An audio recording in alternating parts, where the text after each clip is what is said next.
trying Unicorn cookies unicorn from He's Pillsbury. trash.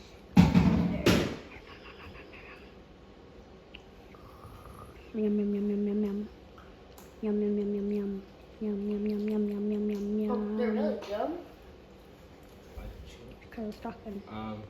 For you. Steven's talking. They're like an 8. Your mount. I think out of 10. Yeah, I I'm don't giving think it it's 8 an too. 8. They're pretty good. Steven thinks it's an 8. Okay, are you guys, do you have something to say? Thank you. Thank you for watching. Up next is Enzo's part. Okay, bye. As you already know, we're going to be trying unicorn cookies. So let's try them. Okay, I ate half of it.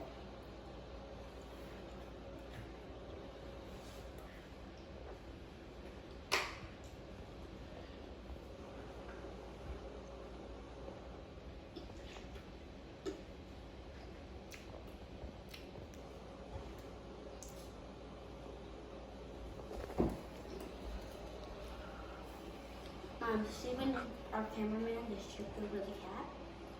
If you were wondering why it was shaky. And it's good, but I have to rate it an 8. Bye. Hope you have a great day. Alright, welcome to the end of the video. Make sure to like, subscribe, and turn on those post notifications so you get notified when we post. Yep. Bye.